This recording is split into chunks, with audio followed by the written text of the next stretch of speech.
Shoulder press drop set. Bale, ito yung last set namin, kaya ginawa namin drop set. Dagdag pangangalay. Wala nang bilang-bilang kung ilang repetition yung bawat set. Basta close to failure. Straight bar yung ginagamit namin para maiba naman. Nung mga nakaraang kasi,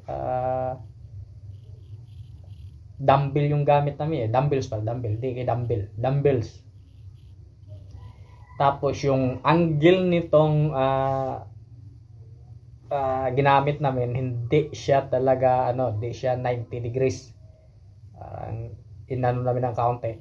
Sabihin na naman ng iba na hindi yan para sa shoulder, para yan sa upper chest. Pakangkang kayo. Flat bench press nga, magagamit pa rin yung front delt yung sa shoulder front delt. Yan pa kaya yung angle na ganyan. At saka bakit ba kayo mangyalam? Atupagin nyo yung mga sarili nyong workout. Huwag nyo atupagin yung workout namin. So yun na nga, lahat ng movement na ginagawa natin, mayroon talagang matatama ang muscle yan. Kapag paulit-ulit mong ginagawa, paulit-ulit din na tinatamaan yung muscle na yun, kaya yun din yung madedevelop. Kasi sobrang perfectionist nyo, di naman makikita sa mga katawan nyo. Ang galing-galing nyong mamuna-muna, expert kayo pag nagsasalita, pero di naman makita yung resulta sa katawan nyo. Paano? Saan ang purpose doon sa expertise nyo kung di nyo kaya pala i-apply sa sarili nyo? Yun na yun. Sabi gano'n. Yun na nga.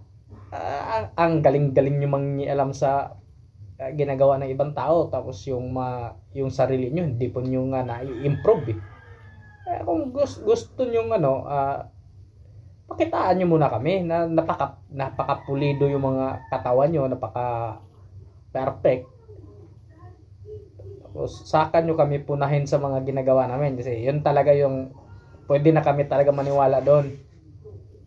Kasi nga, nagawa nyo sa katawan nyo Ibig sabihin, epektibo talaga yun. Pero pagka ngawa na kayo ng ngawa, tapos nakalock yung mga profile, naka-private yung account, wag na. Lukuhin nyo na yung sarili nyo, wag na lang kami. Kasi nga, bawat isa sa atin may kanya-kanyang paniwala. Science based. Science based, wag na yung ganun, puro science based. Science based nga yung ginagamit nyo, pero yung effort nyo naman, hindi naman ganun kadali, hindi rin kayo ganun ka-consistent. Saan na ba yung science based nyo na yan? Saan nyo makikita yung resulta? Wala pa rin. Nga pa din yan. Dito sa field na to, consistency talaga yung nito, deadly weapon. Let's go!